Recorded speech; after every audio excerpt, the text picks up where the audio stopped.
قل جاء الحق وزهق الباطل إن الباطل كان زهوقا.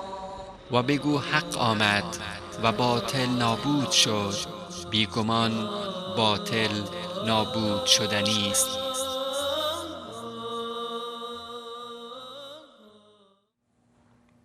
بسم الله الرحمن الرحیم. الحمد لله رب العالمین و الصلاة و السلام علی سید الانبیاء و المرسلین و علی آله و صحبه اجمعین. بینندگان عزیز و گرامی، السلام علیکم و رحمت الله و برکاته. الله سبحانه و تعالی را شکر گزاریم که بار دیگر این فرصت میسر گشت تا با برنامه بتشکن در خدمت شما عزیزان باشیم. برنامه‌ای که در آن بت‌هایی را که دشمنان اسلام برای نابودی اسلام ساختند معرفی می‌کنیم و با دلایل و برهان سعی می‌کنیم این بت‌ها را بشکنیم و انشاءالله به حول و قوت الهی این بت‌ها باطل و شکستنی است. اما در طی این سالها که این دکانداران دین فروش بر مسلمانان حاکم بودند در بعضی از کشورها، خاصتا در ایران، از این بت‌ها و از این اشیایی که در کنار الله سبحانه و تعالی ساخته شدند مانند بت‌های زمان شرک در مکه مکرمه، این بت‌ها را وسیله قرار دادن برای گمراهی و فریب دادن مردم. امروز در بین شیعیان عزیز خیلی ها هستند که فریب این آخوندهای دین فروش رو خوردن و به جای اینکه به سوی الله سبحانه و تعالی بروند و از او تعالی خواسته های خود را بخواهند، به این بت‌ها چسبیدن. البته بعضی از این بت‌هایی هستند که اصلا وجود خارجی ندارن، بلکه اینها رو که در تخیلات علمای روافض بودن، اینا رو ساختن برای خالی کردن جیب‌های مردم، برای فریب دادن مسلمان ها. ما در قسمت‌های اول این برنامه اگر به خاطر مبارکتون باشه در مورد فرق‌هایی که بین امام زمان شیعیان و مهدی اهل سنت وجود داره صحبت‌هایی داشتیم و گفتیم که اینا به دروغ ادعا می‌کنن که مهدی اهل سنت همان امام زمان جنایتکار و خونخوار و خیالی روافض است و نشون دادیم که تفاوت‌های فراوانی وجود داره. بیش از 80 و چند تفاوت رو ما خدمت شما عزیزان در این برنامه نشون دادیم که بین مهدی موعودی که ما مسلمانان به اون اعتقاد داریم و بین امام زمان خیالی که روافض بهش اعتقاد دارن وجود داره. یکی از این فرق‌های بسیار مهم قضیه تولد این موجود خیالی است که ادعا می‌کنن که امام زمان به دنیا آمده. امام زمان در تقریباً بیش از 1200 سال قبل به دنیا آمده و از نظرها غایب شده در سرداب سامرا و خلاصه بعد نوابی داشته که پیام‌ها و دستخط‌های امام زمان رو به مردم میرسوندن و خمسی رو که از مردم میگرفتن اینا رو میبردن به امام زمان میدادن. همه این خیال بافیایی که وجود داره دسیسه بیش نبود. به خاطر چی؟ به خاطر جمع کردن مال از مردم، به خاطر فریب دادن مردم میخواستن با این کارشون جیبای خودشون رو پر بکنن. همین کاری که امروز آخوندا در ایران دارن انجام میدن، به نام امام زمان، به نام حکومت امام زمان، به نام صاحب العصر دارن از مردم خمس میگیرن، دارن از مردم سهم امام میگیرن، دارن بر مردم حکومت میکنن، بر گرده‌های ملت سوارن به نام امام زمان. هر غلطی رو که انجام بدن در حکومتشون می نویسن به پای امام زمان. اگر بخوان جنگ بکنن میگن این مملکت امام زمان، امر صاحب العصر بوده که ما باید بجنگیم. اگر بخوان که جنایتی رو انجام بدن با همین سرپوش امام زمان میخوان این جنایتشون رو بپوشانن. حتی تجاوزاتی که صورت میگیره در زندانها و اعمال خلاف عفتی رو که انجام میدن بر علیه جوانان، چه دختران چه پسران در ایران، میگن که همه این کارا دیگه کار سربازان گمنام امام زمانه که نمیشه باش کاری کرد. ما چه در این برنامه چه در برنامه‌های دیگه همیشه این رو عرض کردیم خدمت شما عزیزان که امامی که امروز نتونه در بین ما وجود داشته باشه، نتونه مشکلات ما رو حل بکنه، امام زمانی که نتونه مشکلات اجتماعی، اخلاقی، دینی و دنیایی مردم رو حل بکنه، این امام زمان به درد همون سرداب سامرا میخوره که همونجا بتمرگه و بیرون نیاد. امام زمانی که نتونه مشکلات جوانان رو حل بکنه، امام زمانی که نتونه مشکلات اقتصادی و سیاسی و نظامی مملکت ایران یا کشورهای اسلامی رو حل بکنه، خب این امام زمان به درد چیزی نمیخوره. همون بهتر که همونجا بمونه و اصلا بیرون نیاد. چون در نظام اسلامی، در حکومت اسلامی، در قوانین اسلامی، حاکم، ولی امر، امام باید اشخاصی باشن که دین و دنیای مردم رو تامین بکنن. رسول اکرم صلی الله علیه و آله و سلم وقتی به رسالت مبعوث شدن، اومدن نه تنها اعتقادات انسانها رو اصلاح کردن، بلکه راهکارهایی برای ما نشون دادن که ما مشکلات اخلاقیمون حل بشه، مشکلات اجتماعیمون حل بشه، مشکلات سیاسیمون حل بشه. پیامبر صلی الله علیه و آله و سلم ما اگر زندگیشون رو تقسیم بکنیم میتونیم به طور اجمال در 3 دوره تقسیم بکنیم. دوره دعوت، دوره‌ای که در مکه پیامبر صلی الله علیه و آله و سلم مشغول ساختن انسان‌ها بودن، مشغول تصحیح عقاید انسان‌ها بودن. ما اگر به سوره هایی که در دوران مکی نازل شده توجه بکنیم میبینیم که بیشتر این سوره ها و اغلب آیات این سوره ها در مورد توحید، یکتاپرستی، در مورد شرک، خطرات شرک، در مورد مسائل اخلاقی و اعتقادی مسلمان هاست که میخواست رسول اکرم صلی الله علیه و آله و سلم در دوران دعوت و در دوران سازندگی در مکه انسانهایی رو تربیت بکنن که در دوران مکی، که ما این دوران رو در دوران مدنی میبخشید که دوران میتونیم بگیم که دوران حکومت هست، حکومت سازی است. در مدینه منوره پیامبر صلی الله علیه و آله و سلم انسانهایی رو ساختن که بیان بعد از ایشون و در زمان ایشون حکومتداری رو یاد بگیرن، فرماندهی رو یاد بگیرن، سیاست رو یاد بگیرن و این دوران رو ما میتونیم بگیم دوران پیامبر صلی الله علیه و آله و سلم و حکومتداری. دوران بعدی دوران جهاد بود، دوران حفظ حکومت بود، دوران دوری از به اصطلاح پراکندگی و آشفتگی امت اسلامی بود، دوران تامین امنیت و تامین مرزهای اسلامی بود، دوران نابودی دشمنانی بود که در کمین اسلام نشسته بودن میخواستن اسلام رو نابود بکنن. پس ما دوران دعوت داریم، دوران حکومت داریم، دوران جهاد داریم که هیچ کدوم از این مسائل مهم زندگی من مسلمان رو امام زمان غائب نتونسته حل بکنه. امروز کشورهای اسلامی نیاز به یک اقتصاد سالم اسلامی دارن که این امام زمان نمیتونه حل بکنه. امروز زنان و مردان، دختران و پسران و همه جامعه اسلامی نیاز به پاکسازی فساد و مشکلات اخلاقی دارن که این امام زمان نتونسته حل بکنه. برعکس ما میبینیم که در مملکت امام زمان به اصطلاح خودشون در ایران بیشترین تعداد دختران خیابانی، بیش از 85,000 دختر خیابانی در تهران، پایتخت به اصطلاح خودشون ام القرای جهان اسلام، در پایتخت امام زمانه. خب این امام زمانی که امروز مشکلات این دخترانی که فراری هستن، این دخترانی که آغشته به فساد اخلاقی هستن، اینا رو اگر مشکلاتشون رو حل نکنه به درد چی میخوره؟ سیدنا علی رضی الله تعالی عنه، سیدنا عمر، سیدنا ابوبکر، سیدنا عثمان، خلفای راشدین، همیشه این جملات از تک تک اینا تقریبا روایت شده که خاصا از سیدنا عمر رضی الله تعالی عنه میگه اگر که الاغی در عراق پاش بلغزه من مسئولم، چون که اون پلی رو که این الاغ از سر اون رد شده و اون شکافی که در این پل وجود داشته و پای این الاغ فرو رفته در این سوراخ و شکسته، مسئولش منم که ولی امر و حاکم مسلمان ها هستم.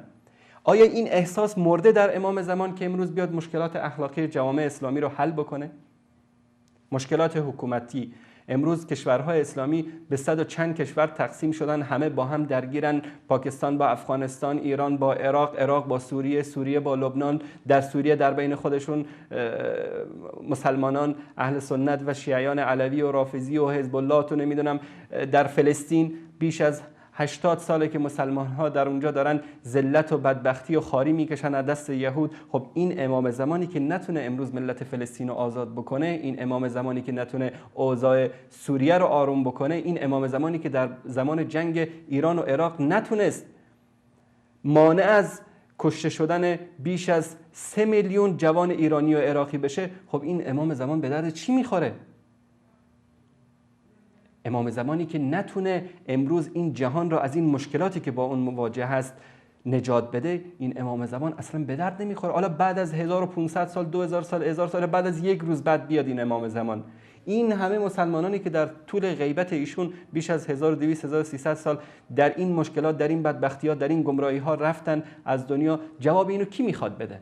امام زمان؟ حتی این امام زمان نه به درد دین ما خورده، نه به درد دنیای ما. دنیای ما که وضعیتش رو میبینید. دیروز صلیبی ها به بیش از 95% از سرزمین های اسلامی تسلط داشتن. این امام زمان کجا بود که به داد مسلمان ها برسه؟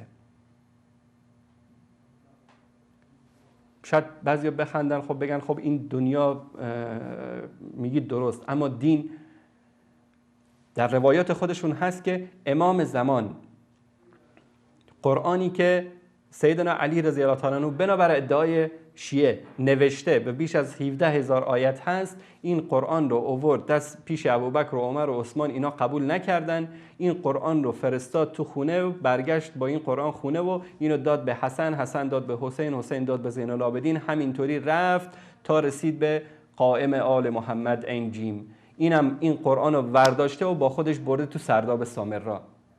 برادران، خواهران عزیز، یک کمی عقلتون رو به کار بندازید. این قرآنی که امروز در دست من مسلمان هست به عنوان دستور زندگی، به عنوان قانون زندگی، من امروز هر مشکلاتی در زندگی باش مواجه بشم به این قرآن مراجعه میکنم، این قرآن مشکل منو حل میکنه. همین چند لحظه قبل ما برنامه سفره دل داشتیم، استادان گرامی در مورد راه حل های مشکلات زندگی انسان ها خب به همین قرآن استدلال کردن. در جنگ، در صلح، در حکومتداری، در سیاست، در اقتصاد ما به قرآن مراجعه میکنیم و این قرآن راهگشای مشکلات جوامع اسلامی بوده و اکثر مشکلات جوامع اسلامی با همین قرآن حل شده. ما از بندگی و اسارت صلیبیان نجات پیدا کردیم توسط همین قرآن. بعد از اینکه مسلمان ها تمسک به قرآن جستن، تونستن که سرزمین های خودشون رو آزاد بکنن. اما این امام زمان این قرآن رو گرفته برده تو سرداب. خب این انقدر عقل نداره، شعور نداره که امروز بیش از 1,800,000,000 مسلمان نیاز به کتاب دارن، نیاز به این قرآنی دارن که بیاد امروز اینا رو نجات بده، مشکلاتشون رو حل بکنه.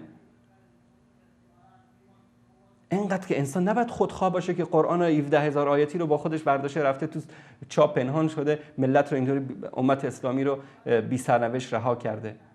بعد میان ادعا میکنن که رسول اکرم صلی الله علیه و آله و سلم چطور از دنیا رفت و برای خودش جانشینی تعیین نکرد، امت رو مانند رمه‌ای بدون چوپان رها کرد.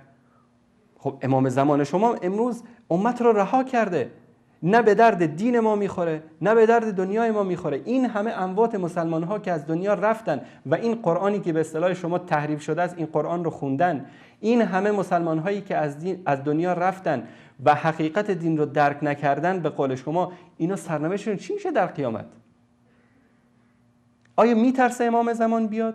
خب اگر دوران عباسی‌ها رفته بود، پنهان شده بود در سرداب سامرا به خاطر اینکه عباسی‌ها نیروهاشون رو پراکنده کرده بودن در کوفه و نجف و سامرا که امام زمان رو بکشن.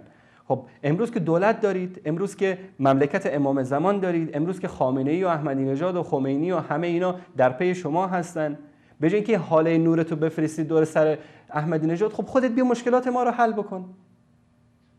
این مشکلاتی است که متاسفانه در جوامع اسلامی وجود داره و همه اینا میرسونه اینو که این امام زمان خیالی بیش نیست. این امام زمان رو درست کردن فقط به خاطر اینکه فریب بدن مسلمان ها رو، به خاطر اینکه اون پولایی رو که جمع میکنن به نام خمس و سهم امام یک بهانه‌ای براشون باشه که این پولا رو از مردم بگیرن. همیشه با این عصای امام زمان مردم رو ترساندن. اگر که تورم است، اگر که مملکت وضعش خراب است، اگر که مملکت می‌جنگه، اگر مملکت در تحریم‌های اقتصادی است بر علیه مملکت، همه اینا به گردن امام زمانه. چون این مملکت امام زمانه، همه این مصیبت‌ها بر امام زمان سببش امام زمانه که بر مردم نازل شده. مردم رو دارن اینطوری فریب میدن. اگر مردم در فقر و بدبختی زندگی میکنن، شما غصه نخورید، این مملکت امام زمان داره و خلاصه بگید یا مهدی ادرکنی یا صاحب زمان ادرکنی، این صاحب زمان میاد به داد شما میرسه.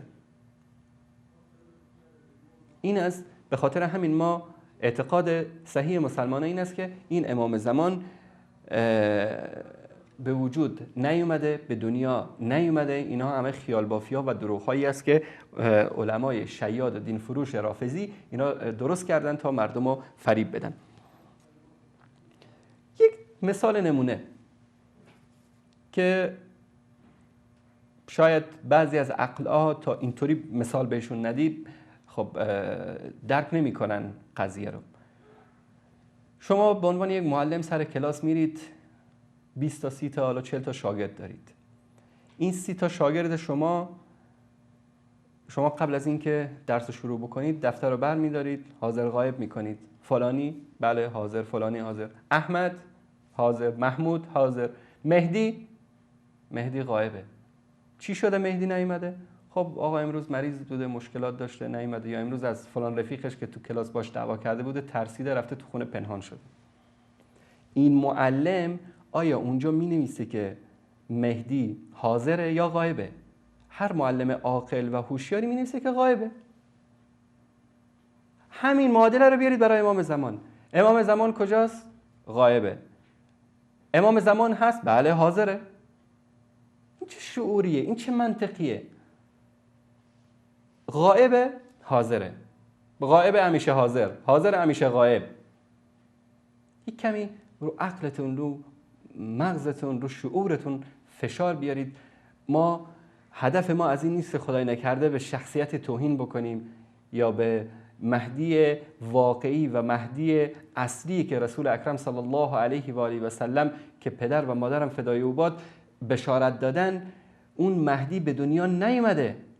اون مهدی میاد که دنیا رو پر از عدل و داد بکنه. و این مهدی و امام زمانی که اینا برای شما ساختن، اینا فقط به خاطر خالی کردن جیب‌های شما عزیزان هست. یکی از مشکلات عمده‌ای که ما با این مهدی موهوم دست به گریبان هستیم اینه که امروز همه این احکام اسلامی که اجرا میشه در کشورهای اسلامی، از احکام به اصطلاح قضایی در مورد دزدی، در مورد زنا، در مورد رشوه، در مورد اختلاس، در مورد موضوعات مختلفی که مطرح میشه، این احکام آیا بر اساس احکام شرعی قرآن کریم و سنت رسول اکرم صلی الله علیه و آله و سلم هست یا نیست؟ ما مسلمانان میگیم هست، طبق قرآن و سنت هست. اما شیعه چیز دیگه میگن. ما در قسمت‌های گذشته نشون دادیم که میگن که امام زمان که بیاد با شریعت آل داوود حکم میکنه. یعنی چی؟ یعنی با شریعت صهیونیست‌ها حکم میکنه. دلیل و بیانه نمیخواد. هر کی رو خواست سر میزنه، بی گناه و با گناه. حتی گفتیم نشونتون هم دادیم که شکم زن حامله رو پاره میکنه، جنینش رو در میاره، سرش رو میبره. ای کاش این امام زمان شما که به دنیا آمده پنهان شده، غایب شده، بعداً میاد حاضر میشه، حداقل بعد از اومدنش که دنیا رو پر از عدل و داد میکرد. نه، بدتر وقتی که بیاد فقط کشتنه. 2/3 مردم جهان رو میکشه. ما اینو نشون دادیم در قسمت‌های گذشته که به خاطر وقت برنامه دوباره نمیخوام تکرار بکنم. پس این موهوم خیالی، اون مهدی مصلحی که رسول اکرم صلی الله علیه و آله و سلم بشارت اومدنش رو داده بودن نیست. نکته دیگر اینه که بارها اینو عرض کردیم و در روایات هم وجود داره که امام حسن عسکری وقتی از دنیا رفت فرزندی نداشت و این روایت وجود داره در کتاب های شما که انشاءالله سر وقت من این روایت ها رو همه رو نشون میدم. اما در این برنامه ما میخوایم در مورد موضوع مهمی صحبت بکنیم، قضیه ولادت. رسول اکرم صلی الله علیه و آله و سلم مانند همه انسان ها مادرشون آمنه بنت وهب رضی الله تعالی سلام الله علیها، اینا پیامبر صلی الله علیه و آله و سلم رو مثل یک انسان به دنیا آوردن، حامله شدن مثل که بقیه زنها در مکه حامله می شدن و این رسول محبوب اسلام به شکل خیلی طبیعی از آمنه به دنیا آمدن. مانند بقیه بچه ها دوران شیرخوارگیشون رو سپری کردن، مانند بقیه بچه ها به قبیله بنی سعد رفتن، در اونجا بزرگ شدن و همه ما با دوران شیرخوارگی و خردسالی رسول اکرم صلی الله علیه و آله و سلم آگاهیم. اما مهدی موهوم اینا، امام زمان خیالی اینا، مثل یک بچه آدم به دنیا نیامده. اگر بگید معجزه است، خب اولاتر بر این بود که اشرف مخلوقات، سید و سردار اولاد آدم محمد مصطفی صلی الله علیه و آله و سلم به این شکل به دنیا می اومد. مگر چه ویژگی خاصی در امام زمان خیالی است که رسول اکرم صلی الله علیه و آله و سلم طبیعی به دنیا میاد؟ امام زمان یک شبه، دقت بکنید، در یک شب نرگس یا صیقل یا همون اسمایی که دارن در مورد مادر امام زمان، یک شبه حامله میشه. یک شبه هم نه، در ثلث اخیر شب بعد از نماز عشا خادم امام حسن عسکری میگه که خادمشون به اصطلاح کنیزکی که داشتن، میگه من رفتم پیش مادر امام زمان، گفتم که شما حالتون خوبه؟ گفت که آره حالم خوبه. دست کشیدم، همه بدنش سالم، نه شکمش باد کرده نه کودکی در شکمش وجود داره. اما دمدمای صبح این امام به دنیا میاد. نه تنها حمل امام زمان عجیب هست، ولادتش هم عجیبه. مانند بقیه زنها مادر امام زمان ساختگی اینا این فرزند خیالی رو از طریق رحم، از طریق طبیعی که همه انسانها به دنیا میان، به دنیا نمیاره. میدونید از کجا به دنیا میاد؟ از ران به دنیا میاد. در کجا حمل میشه؟ حمل امام زمان در کجاست؟ در پهلو. در پهلو، در اینجا حامله میشه مادرش و از ران به دنیا میاد. و این روایت در اصول کافی هست، در بهارالانوار هست، در بقیه کتاب‌های شیعه هست که بعد از دیدن یک میان برنامه انشاءالله در مورد ولادت عجیب و غریب این موجود موهوم خیالی انشاءالله صحبت خواهیم کرد. با ما همراه باشید، لحظاتی بعد دوباره برمیگردیم. امام زمان کعبه را خراب می سازد. این قواعد که الان بیش از این ساخته شده بر ساختمان کعبه، الان احتمالاً از 5 طبقه ساختمان بالا رفته، اما اونی که ابراهیم ساخت این چنین نبود که حضرت مهدی باز برمیگردن و اضافاتی که طواغیت ساختن رو خراب میکنن، برمیگردونن به قواعد. و اضافاتی که طواغیت ساختن رو خراب میکنن، برمیگردونن به قواعد. بله. این سنگ ها را جبرائیل روایت داره در صحف ادریس که جبرائیل این سنگ ها را از نابترین سنگ های دنیا، ناب از جهت اینکه ولایت علی ابن ابی طالب رو پذیرفته، ناب از جهت اینکه ولایت علی ابن ابی طالب رو پذیرفته. باز روایت داره سنگ های از لبنان، باز جبل جبل همین کوه ابی قبیس که کنار کعبه است، یک سنگ های بخصوصی جمع کرد جبرئیل برای ابراهیم که این خانه را ساخت. جناب آخوند، مهدی مزعوم و یا امام زمان خیالی شما کعبه را بر قواعد ابراهیم علیه السلام بر نمیگرداند، بلکه آن را از بیخ و بن خراب می کند و این کار یکی از ویژگی های این موهوم خیالی است.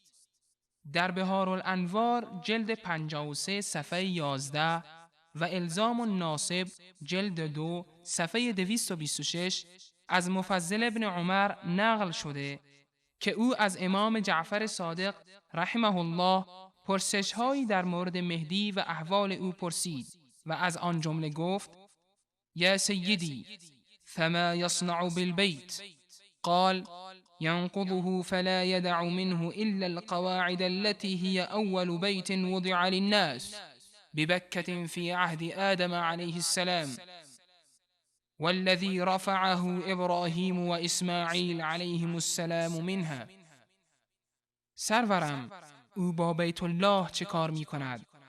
فرمود: آن را نابود می کند و جز ستونهای آن چیزی باقی نمی گذارد که اولین خانه ای بود که در مکه و در زمان آدم علیه السلام ساخته شده بود و به وسیله ابراهیم و اسماعیل علیهم السلام اوج گرفت. اما بعضی از آخوندهای رافضی برای فریب مردم ادعا می کنند که امام زمان کعبه را خراب می کند تا آن را به اصل و اساس خود برگرداند. اما آنچه که در کتب رافضه نقل شده خلاف این ادعا را اثبات می کند. آیا کعبه را به حالت اولش برمیگرداند؟ علمای رافضه برای پنهان کردن این جنایت امام زمان و فریب دادن مردم میگویند که امام زمان مسجد الحرام را به حالت اصلیش که در زمان رسول الله صلی الله علیه و آله و سلم بوده است باز خواهد گرداند. ولی متوجه شدیم که خیر، منظور از یرجعه الی اساسه این است که آن را خراب می کند و با زمین هموار می نماید، چون که قبله را به سوی کوفه تغییر جهت خواهد داد. فیض کاشانی روایت می کند: یا اهل الکوفه، ای مردم کوفه، خداوند کسی را به اندازه شما دوست ندارد، لذا امتیازاتی را به شما اختصاص داده است. مصلاکم بیت آدم و بیت نوح و بیت ادریس و مصلی ابراهیم. مصلای شما خانه آدم و خانه نوح و خانه ادریس و مصلای ابراهیم است. ولا تذهب الأيام حتى ينصب الحجر الأسود فيه. طولی نمی کشد که سرانجام حجر الاسود در آن نصب خواهد شد.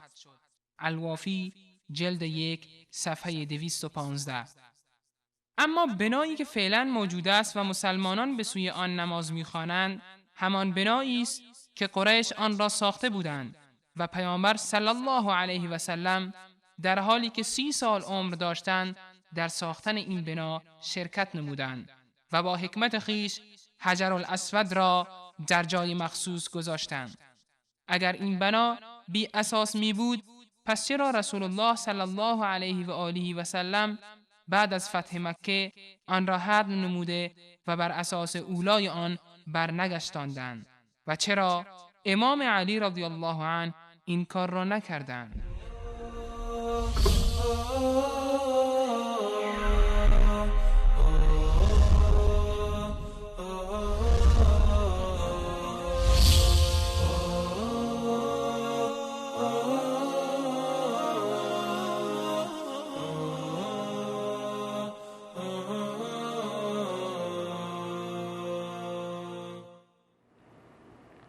بله بینندگان عزیز و گرامی، با سلامی دوباره خدمت شما عزیزان. در مورد ولادت امام زمان میخوایم صحبت بکنیم. قبل از اینکه وارد داستان عجیب و غریب ولادت ایشون بشیم، وثایقی وجود داره در کتاب‌های شیعیان که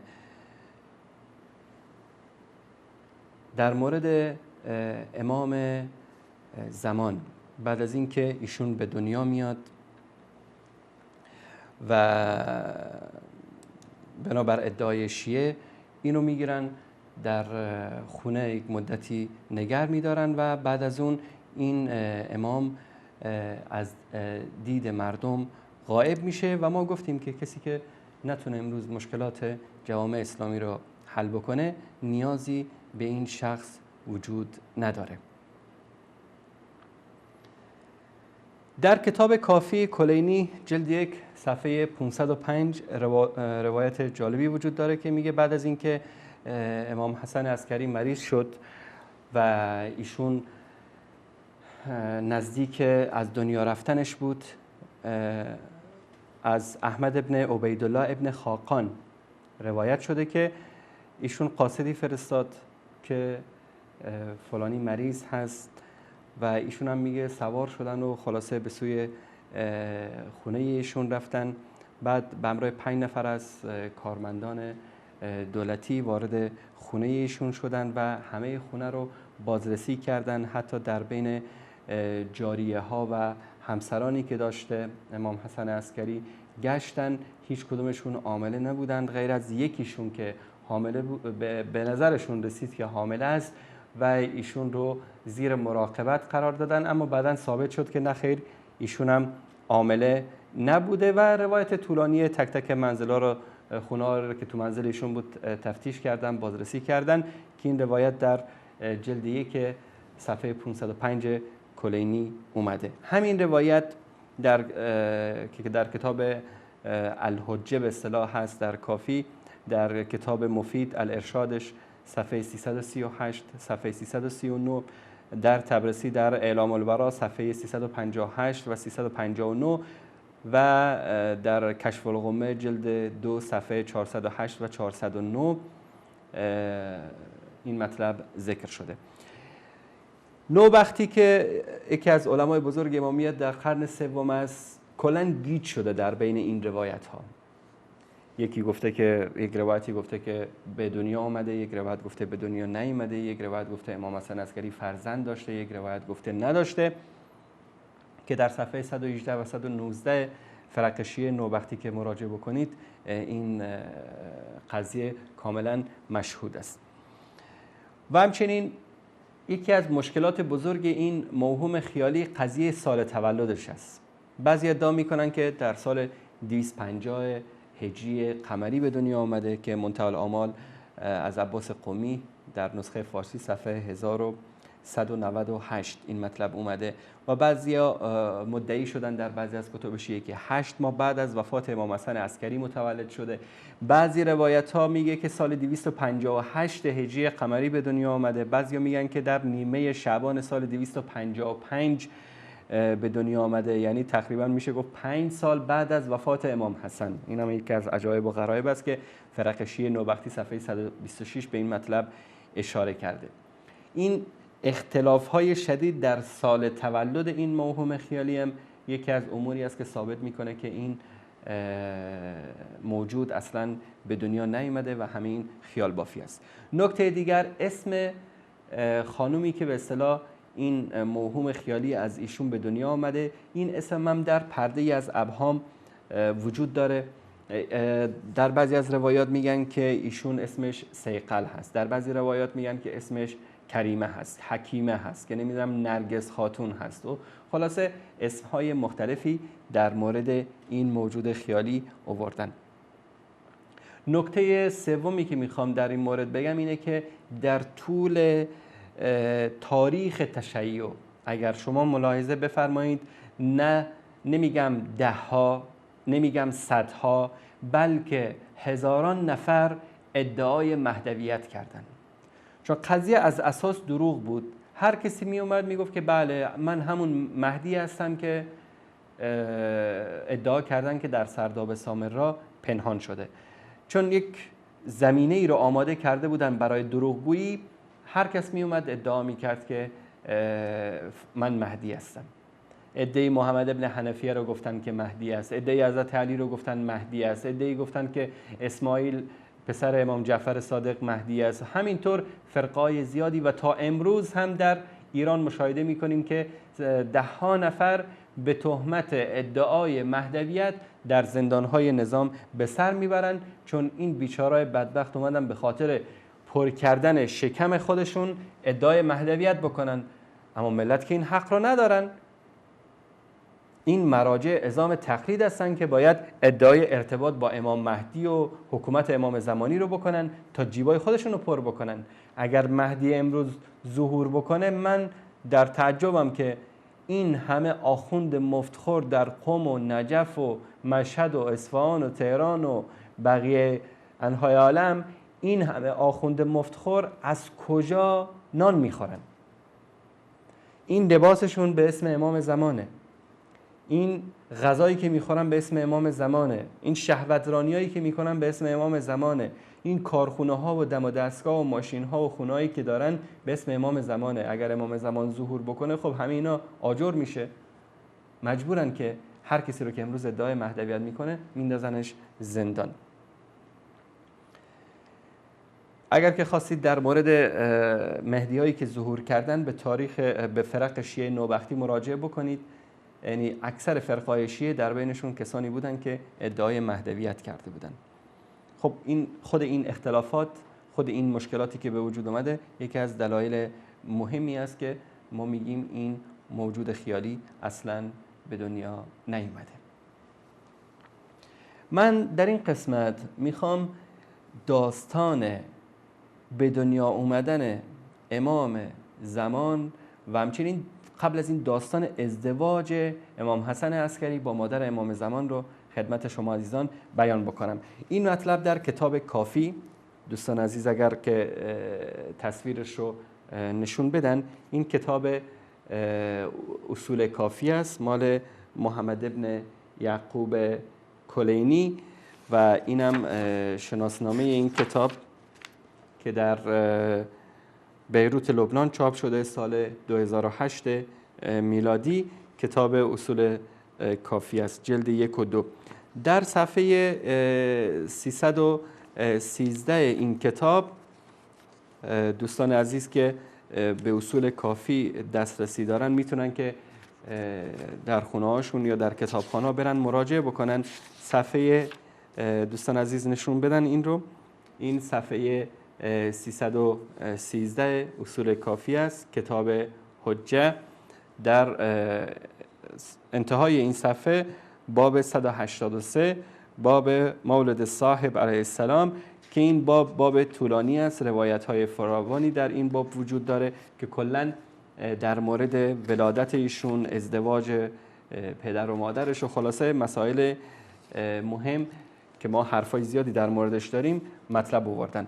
من ترجمه این روایت رو آماده کردم که خدمت شما عزیزان میخونم، دیگه شما تا آخر این قصه رو خودتون بخونید که چیه.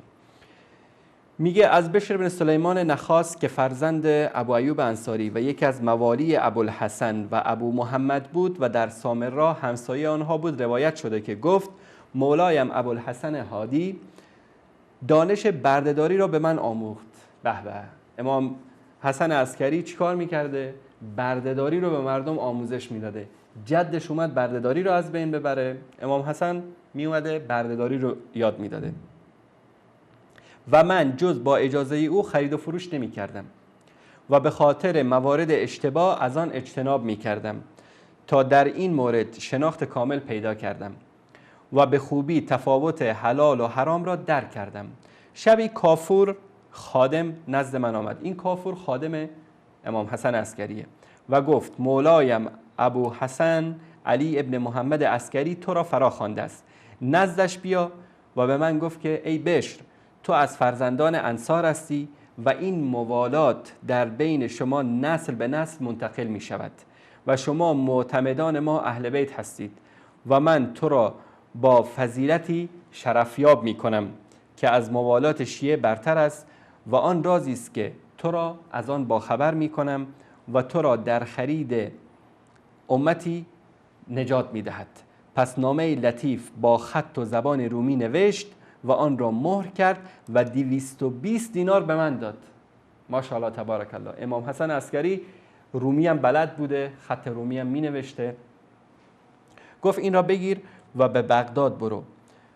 بامداد در فلان روز در گذرگاه فرات حاضر شو. وقتی که قایق‌های اسیران به کنار تو رسیدند، سپس طوائف خریدار از وکلای دلال بنی عباس و گروهی از جوانان عرب پیرامون آنها جمع می شوند. تمام روزت از دوروبر عمر ابن یزید نخاس مواظب باش تا اینکه کنیزی با فلان صفت ظاهر می شود که لباس ابریشمی نرم پوشیده که بر روی زمین کشیده می شود. و فریاد رومی از پشت حجابی نازک ظاهر می‌گردد، بدان که او سخن می‌گوید به رومی و خودش را می‌پوشاند.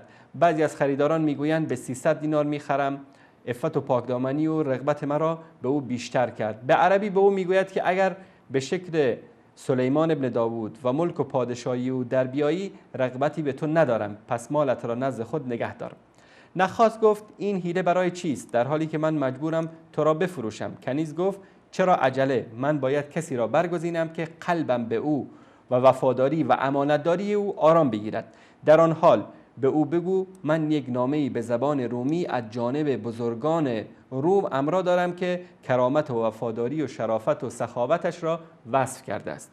پس به او بده تا در مورد اخلاق صاحبش تأمل کند. پس اگر به آن میل داشت و بدان راضی شد، من وکیل او هستم که آن را خریداری کنم. در اینجا یک نکته جلب توجه میکنه که در اون زمان اصلا جنگی بین روم و بین عباسی‌ها نبوده. این یکی از دروغ هاست. دقیقاً در این سال اگر شما توجه بکنید، هیچ جنگی بین روم و بین بنی عباس نبوده که اسیران جنگی رو بیارن در اینجا. این یکی از دروغ هاست. بشر گفت که تمام آنچه را که مولایم ابوالحسن برایم معین کرده بود انجام دادم. وقتی که به نامه نگاه کرد، این نامه امام رو هم به رومی نوشته بوده، داد دست این کنیزک، شدیداً گریه کرد و به او گفت مرا به صاحب این نامه بفروش و قسم شدیدی یاد کرد که اگر او را به او نفروشد خودش را میکشد. به به، این بیشتر به داستان فیلم های ایندی میمونه که میگه که اگر منو خلاصه به عقد فلانی در نیاری من خودکشی میکنم، خودم آتیش میزنم. این عاشق پدر امام زمان هم اینطوری بوده. پس مدام در مورد قیمت او صحبت میکردن تا به قیمتی رسیدیم که مولایم به من داده بود، پس آن را به او دادم و کنیز شادان و خوشحال دریافت کردم و امرای او به حجرم در بغداد بازگشتم. آرام و قرار نداشت تا وقتی که نامه مولایمان را از جیبش بیرون آورد و آن را بوسید و بر روی چشمانش گذاشت و آن را روی صورتش قرار داد و آن را به بدنش میمالید و میگفت نامه ای را میبوسی که نمیدانی صاحبش کیست؟ میگه به این کنیز گفتم چرا این نامه رو اینطوری داری میبوسی تو که صاحبش رو نمیشناسی؟ گفت ای فرد عاجز و ناتوانی که شناخت ضعیفی از محل اولاد انبیا داری، گوشت را به من بسپار و قلبت را برای من خالی کن. من ملیکه دختر یشوع پسر پادشاه روم هستم و مادرم از فرزندان حواریون است که به جانشین مسیح یعنی شمعون منتسب است. با تعجب به تو میگویم که جدم قیصر خواست که مرا به برادرزاده‌اش بدهد، در حالی که من دختر 13 ساله بودم.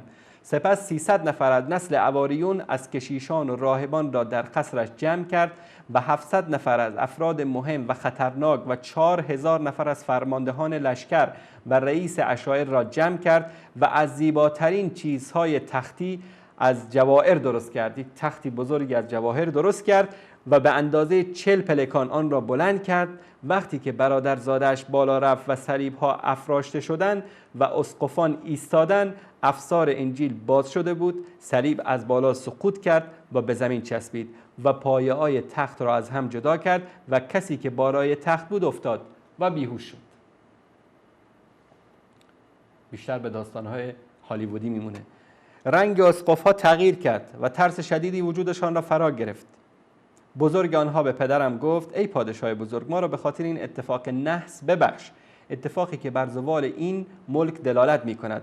پدر بزرگم این اتفاق را شدیداً به فال بد گرفت و به اسقف‌ها گفت این پایه ها را درست کنید و صلیب‌ها را بالا ببرید و برادر این جد بدبخت برگشته را احضار کنید تا این دختر را به او بدم تا به خوشبختیش که نحس بودن شما هست از بین برود. وقتی این کار را انجام داد، اتفاقی که برای اولی افتاده بود برای دومی هم افتاد. یعنی هر کی رو می آوردن که این دختر رو بهش بدن، یه اتفاقی بعدی براش می افتاد و خلاصه تخت می شکست و صلیبا می افتاد و تا اینکه خلاصه این خانم و این کنیزک خواب می بینه. ما بارها گفتیم مذهب شیعه همش خوابه. امام رضا را قبرش رو پیدا کردن با خواب، جمکران رو درست کردن با خواب، قبر حضرت معصومه رو درست کردن با خواب، شما ببینید اصول اعتقادی اینها رو همه رو ببینید با خواب و با خیالات و با جادو جنبل اینا ثابت میکنن. بعد میگه در خواب دیدم که مسیح و شمعون و عده‌ای از حواریون در قصر پدر بزرگم جمع شدند و منبری از نور را در آنجا نصب کردند، در همان جایی که پدر بزرگم تختش را نصب کرده بود و پیامبر صلی الله علیه و آله و سلم و دامادش و جانشینش و عده‌ای از انبیا هم در آنجا وارد شدند. مسیح نزد او آمد و او را در آغوش گرفت و محمد صلی الله علیه و آله و سلم به او گفت ای روح خدا، من آمدم تا ملیکه دختر شمعون که جانشینت هست را برای این پسرم خواستگاری کنم. و با انگشتش به ابو محمد پسر صاحب این نامه اشاره کرد. مسیح به شمعون نگاه کرد و گفت شرف و افتخار نزد تو آمده است، پس رحمت را به رحم و مهربانی آل محمد وصل کن. بله، به این سادگی. گفت چنین کرد. پس محمد صلی الله علیه و آله و سلم از آن منبر فرود آمد و مرا برای پسرش خواستگاری کرد و به عقد او درآورد و مسیح و فرزندان محمد و حواریون شاهد آن بودند. وقتی که بیدار شدم ترسیدم که این خواب را برای پدر و پدر بزرگم تعریف بکنم و اگر که اینو تعریف بکنم مرا بکشن. پس سینه هم به محبت ابو محمد گرفتار شد تا جایی که نمیتوانستم آب و غذا بخورم و شدیداً بیمار شدم و پزشکی در شهرهای روم باقی نماند که پدر بزرگم آن را برای من نخواسته باشد، تا اینکه گفتم ای پدر بزرگم، اگر اسیران مسلمان را که در زندان تو هستند عذاب ندهی و صدقه‌ای به آنها بدهی، امیدوارم که مسیح و مادرش سلامتی را به من برگردانند. این کار را انجام داد و من احساس کردم که تندرست شدم و مقداری غذا خوردم. پدر بزرگم خوشحال شد و به اکرام اسیران روی آورد و 14 روز بعد از آن دوباره در خواب دیدم که سرور زنان فاطمه زهرا رضی الله تعالی عنها به ملاقات من آمد که مریم دختر عمران و 1000 نفر از حوریان بهشتی همراه او بودند. مریم به من گفت این بزرگ و سرور زنان بهشت مادر شوهر ابو محمد است. سبحان الله. پس نزد او رفت و از اینکه ابو محمد نمیخواهد با من ملاقات کند گریه کرد و شکایت کرد و گفت پسرم تو را ملاقات نمی کند چون تو مشرک هستی و این دختر و این خواهر مریم از دین تو تبری جسته است. پس بگو اشهد ان لا اله الا الله و اشهد ان محمد رسول الله. وقتی که این را گفتم مرا در آغوش گرفت و خودم خوشحال شدم و گفت حالا منتظر دیدار ابو محمد باش، تا اینکه خلاصه جریانات فراوانی رخ میده و بشر از اون میپرسه که چطور در بین اسرا واقع شدی. گفت شبی از شبها ابو محمد به من خبر داد و گفت که جد تو فلان روز لشکری را به جنگ با مسلمانان میفرستد و تو باید همراه آنها بیایی و در جزو خادمان باشی. یعنی دختر پادشاه روم در این لشکر به عنوان یکی از خادمان شرکت میکنه. پس این کار را کردم و هنگامی که لشکر مسلمانان بر ما حمله کرد آنچه را که دیده بودم درست درآمد و احساس نکردم که من دختر پادشاه روم هستم و کسی از غیر از خودش هم این قضیه رو به اصطلاح نمیدونسته. شیخی که من جز غنایم او بودن نامم را پرسید و من انکار کردم و گفتم که نامم نرگس است. اونجا ملیکه بود، حالا شد نرگس. گفت اسم کنیز است. گفتم تعجب میکنم که تو رومی هستی و به زبان عربی صحبت میکنی. گفت این احساس پدر بزرگم بود که مرا به یاد گرفتن آداب واداشت و زنی را مسئول این کار کرد که زبان عربی را به من بیاموزد. یعنی این ملکه خانم مادر امام زمان عربی هم بلد بوده. امام حسن عسکری و پدرش رومی بلد بودن، این مادر امام زمان هم عربی بلد بوده. بشر خلاصه میگه وقتی که بر مولایم ابوالحسن وارد شدم و به او گفتم که چگونه خداوند عزت و اسلام و شرف محمد و اهل بیتش را به تو داد. گفت چگونه برایت بیان کنم ای پسر رسول الله در حالی که تو به آن آگاه تری. گفت من دوست دارم که تو را اکرام کنم. کدام یک برای تو دوست داشتنی تر است؟ 10,000 درهم به تو بدم؟ این هم از دلایل دروغ بودن این روایت است که این از تاج و تخت پدرش خلاصه صحبت میکنه، همه طلا و جواهراتی که اینا رو بوده ول میکنه و خلاصه به 10,000 راضی میشه. خلاصه این داستان خیلی جالب است که این مادر امام زمان میاد و با امام حسن عسکری ازدواج میکنه، بعد ایشون حامله میشه و جریان ولادتش رو لحظاتی بعد براتون بیان بکنم. این روایت در کمال الدین صدوق صفحه 419 423، روضة الواعظین صفحه 252 255، دلایل الامامه طبری شیعی ابن جریر ابن رستم طبری شیعی صفحه 490 496، الغیبه طوسی صفحه 214 208، مدینة المعاجز بهرانی صفحه جلد 7 صفحه 513 521، بهار الانوار جلد 51 صفحه 6، اعیان شیعه جلد 2 صفحه 45 و 46، الزام الناصب حائری جلد 1 صفحه 282 و 285، شرح احقاق الحق مرعشی جلد صفحه 29 71 و 74. این بود داستان خیالی عروسی امام حسن عسکری با یک کنیز. در همینجا میمونیم تا یک مطلب خیلی عجیب رو برای شما عزیزان نشون بدم که شاید خیلی از شیعیان عزیز این رو نشنیده باشید. الله سبحانه و تعالی در یکی از حکمت‌های ذات اقدس الهی این است که از میان انسان‌ها کسانی را که در اصل و نسب بهترین ها باشه برای پیامبری، برای رساندن احکام دین انتخاب میکنه. محمد مصطفی صلی الله علیه و آله و سلم در نسب بهترین قریش بودن. می‌بینیم که نسل پیامبر بزرگوار اسلام به ابراهیم خلیل میرسه و قریش در بینشون، قریش در بین همه عرب ها به اصطلاح سرآمد عرب ها بودن و در بین قریش بنی هاشم بهترین بودن، از نسل پیامبران بودن، از نسل اسماعیل علیه السلام فرزند ابراهیم بتشکن علیهم السلام. این منظور این نیست که خدای نکرده تن وارد بکنیم در نسب که کسی که مثلا از فلان قبیله و فلان قوم و فلان ملت باشه پست و ذلیل هست. نه، در اسلام ان اکرمکم عند الله اتقاکم، ولکن الله سبحانه و تعالی به خاطر اینکه در بین انسانها کسانی رو انتخاب بکنه که مردم نتونن نه در نسبش، نه در شخصیتش، نه در قومش، نه در هیچ نواحی از نواحی زندگیش تن وارد بکنه، به خاطر همین بهترین انسانهایی رو از نگاه اصل و نسب در بین انسانها به عنوان پیامبران مبعوث میکنه. میبینیم که قریش به بنی هاشم خیلی احترام داشتن، البته این قبل از نبوت پیامبر صلی الله علیه و آله و سلم بود. در بین بنی هاشم انسانهایی بودن که موحد بودن، حتی قبل از اسلام یکتاپرست بودن، به بت‌ها سجده نمی‌کردن و نسل پیامبر صلی الله علیه و آله و سلم را از این نسل پاکان قرار داد. وقتی مادر رسول اکرم صلی الله علیه و آله و سلم رو می‌بینیم، یکی از قبایل معروف انصار از مدینه هست، از بنی نجار هست و همه خانواده‌ای هستن که هیچ کس تا حالا نتونسته طعنی در اصل و نسب اونا وارد بکنه.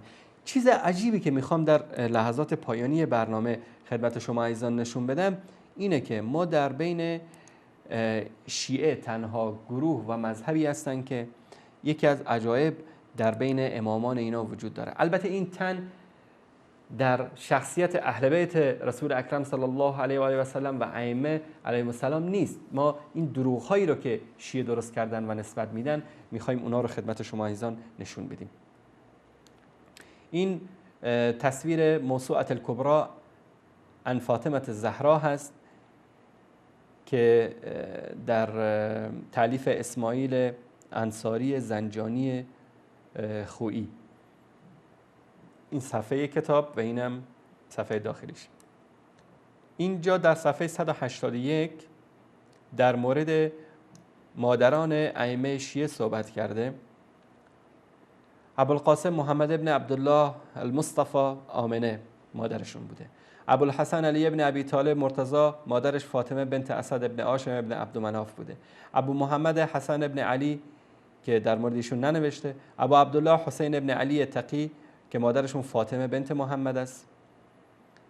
ابو محمد علی ابن حسین مادرش شهربانو بنت یزگرد است که ایشون هم از جمله کنیزایی بودن که اسیر شدن در زمان عمر فاروق رضی الله تعالی عنه.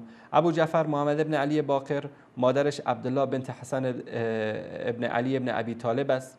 ابو عبدالله جعفر ابن محمد صادق، مادرش ام فروه بنت قاسم بنت محمد ابن ابی بکر است.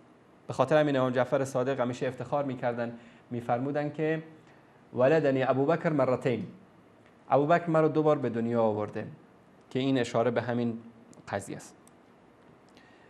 ابو ابراهیم موسی بن جعفر، مادرش کنیز بوده که اسمش حمیده است. ابوالحسن علی ابن موسی رضا، امین امام رضای معروف خودمون، مادرش کنیز بوده اسمش نجمه.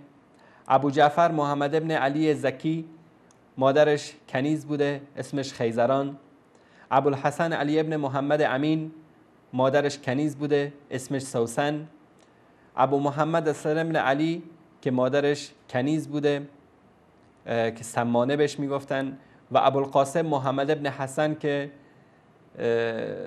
مادر امام زمان به اصطلاح مادرش اینم کنیز بوده که داستانش رو گفتیم که اسمش رو اینجا نرگس آورده، جایی هم سیقل میگن و جایی هم ملیکه میگن و اسمای مختلف داره. اینم از کتاب موسوعة الکبری عن فاطمه الزهرا.